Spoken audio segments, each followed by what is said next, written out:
Chapter 28 The Christian and Prosperity. Preachers and writers want a large following, and so they offer the people what they like to hear instead of what they need to hear. Satan wants to lead people away from the true gospel of God, and so he entices them away from God with another gospel that looks very appealing.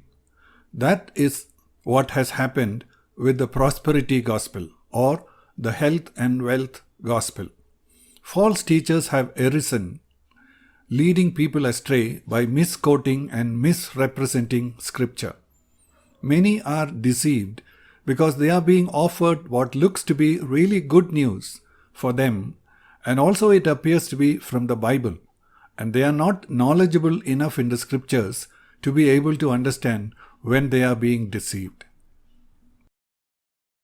Two of the most serious things that cause suffering to people are sicknesses and poverty.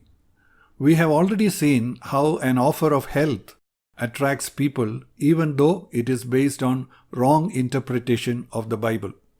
Something similar is happening when it comes to the offer of prosperity. Beloved, I pray that in all respects you may prosper and be in good health, just as your soul prospers. 3 John verse 2.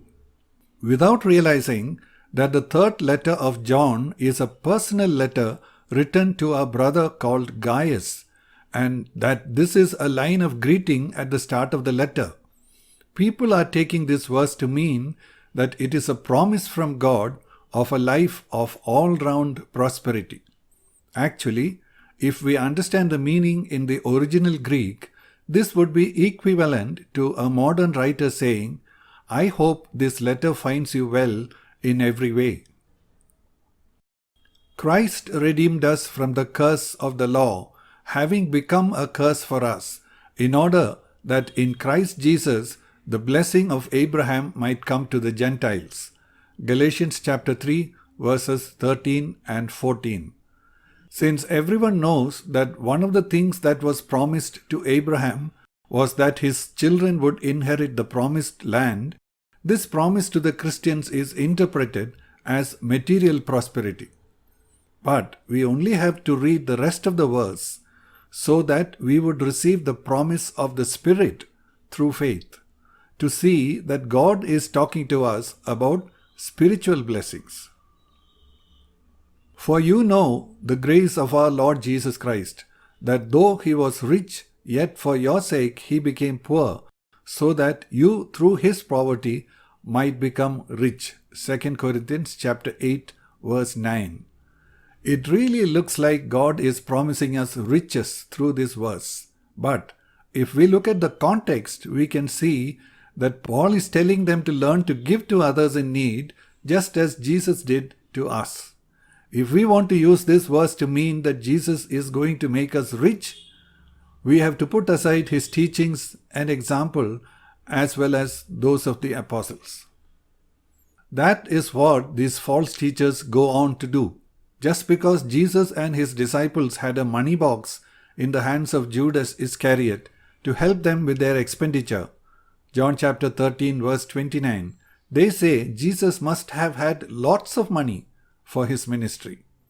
The soldiers at the cross divided his clothes to share them, but when they saw a tunic woven without seams, John chapter 19 verses 23 and 24, they did not want to tear it but cast lots for it.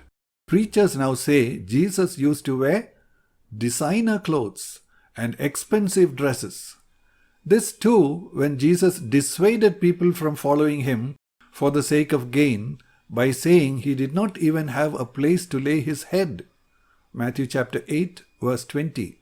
And it was a few people who were supporting him as he and the disciples moved from place to place. Luke chapter 8 verses 1 to 3.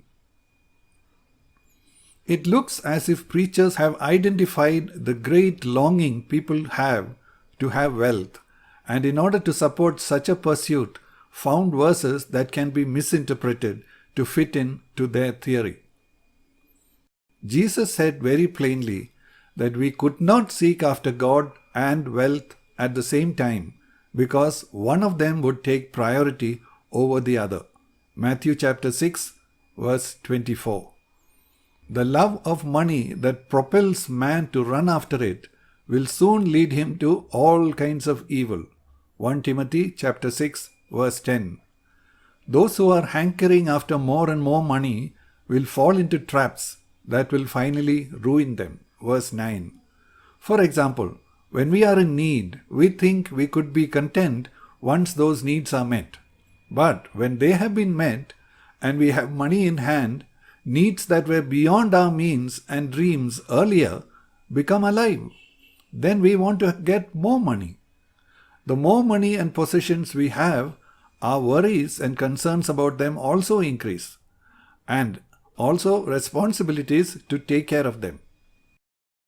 We become so preoccupied with such thoughts that there is less and less space and time for God in our thoughts. God becomes just someone who can give us money. We can also try to convince ourselves that the more money we get, the more money we will be able to give to ministry. But we may find in reality that what we spend for our needs is much more than what we give for ministry. When we become occupied with our pursuit of money, we also find that we think it is all right to cut corners to avoid losing money and to get more of it quickly. We find excuses to justify our unrighteousness. Everybody does it. If we have to live in this world, we can't be so fussy with legalistic rules. Our intention is good. God wants us to enjoy life. We must be shrewd to get things done, etc. The devil is eager to give us wealth so that he can get us caught in his trap. We can argue that there is nothing wrong with money in itself and that it is the love of money that is wrong. 1 Timothy chapter 6, verse 10. Jesus referred to money as the unrighteous wealth, contrasting it with true riches. Luke chapter 16, verse 11. Money can lead us to unrighteousness easily, but true riches are the spiritual wealth of becoming like Jesus. But we shut our eyes towards the love of money that comes in when we begin to go after it earnestly, and it begins to occupy prime spot in our mind, even when we tell ourselves we are only trying to meet our needs. But the funny thing is, our needs are never satisfied. The Bible tells us to learn to be content, verse 8. But we point out that Abraham and Job were wealthy and quote verses from the Old Testament. We don't seem to realize that the focus changed in the New Covenant to becoming like Jesus, Romans chapter 8, verse 29, and gathering treasure for eternity, John chapter 6, verse 27. Jesus tells us to seek God's kingdom and His righteousness first, and promises to give us all that we really need, Matthew chapter 6, verse 33, and not to be like all the other people who are eagerly seeking after earthly things, verses 31 and 32. There are riches that pass away, as Jesus illustrated in the parable of the rich, Luke chapter 12, verses 16 to 21, and the treasures that will have value in eternity, Matthew chapter 6, verse 20. There are pleasures that are sinful or that take our mind away from God, and there is immeasurable pleasure living in the presence of God, Psalm 16, verse 11. And pleasures beyond imagination stored up in heaven for us, 1 Corinthians chapter 2, verse 9. When we set our heart on God, pleasures on earth will become less meaningful and less attractive. Our joy comes from being pleasing to God. We also know that however much wealth we may accumulate here on earth, none of that will be of any use to us in eternity. What is eternally valuable for us is how much we have partaken of the nature of Jesus. This is the greatest promise for us in the new covenant. Romans chapter 8, verse 29. how sad to fritter away our time and energy by pursuing after money and its pleasures, while we are storing up nothing in heaven by serving God, His kingdom, and His people. Let's keep to the bottom line. We cannot serve God and wealth at the same time. Matthew chapter 6, verse 24. It is better to believe this than to discover it too late. At the same time, we are not saying that there is virtue in poverty. That is another extreme position some Christians take. Poverty means that we do not have enough to meet our needs and that we are constantly at the mercy of other people. This is a cursed situation because God's promise is that if we seek Him first, He will give us all that we need. God does not want us to remain in poverty. Whether we are born poor or we became poor because of our folly or anyone else's fault, God's promise is to provide for our needs once we begin to seek Him. We may have heard sermons that tell us that God has only promised to meet our needs and not our greed, which is true. But we do not have to remain poor. We may need to temporarily tighten our belts and learn to manage whatever money we have, but we also need to learn to work hard to earn more and to be able to save for the future.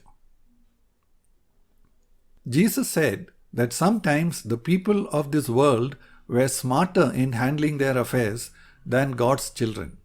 Some of God's children wrongly imagine that God would just give them money in some miraculous way and so do not work hard to earn it. If they are in debt, they just pray and hope for a miracle. It is good to pray, but we must not palm off our own responsibility to God. Another thing people do is to give some seed money to some preacher, thinking that God would give them back 100-fold. It is these preachers who are getting rich at the expense of these poor believers, and they do not seem to have any heart for their brothers whom they are bleeding to deeper poverty. Just praying or making positive confessions cannot substitute for hard work. If we are in debt, we need to cut down whatever expenditure we can afford to avoid and start paying back even in small installments. There are things that are not absolutely necessary for us to have, especially when we are in such difficulty, that we need not buy. And there are other things for which we can buy less expensive brands. We need not try to keep up a good impression before the others, because that way we may end up making ourselves a spectacle before the others.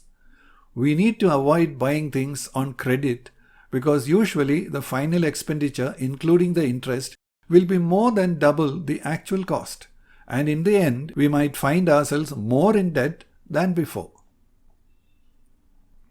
Some Christians think that if they saved money, it would be like having no faith.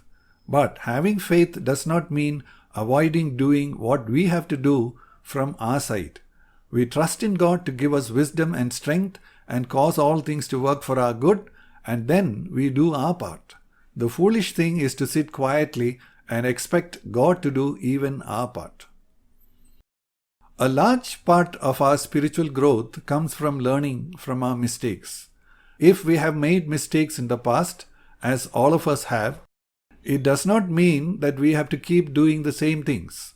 We can make changes when God shows us what went wrong and make sure that every time we do things more wisely. God does bless and take care of those who seek His kingdom and righteousness first in their lives by providing for them all that they need. And when we have more than what we need, we can then help others who are in greater need. But the seeking for prosperity will end with our losing God in our life too.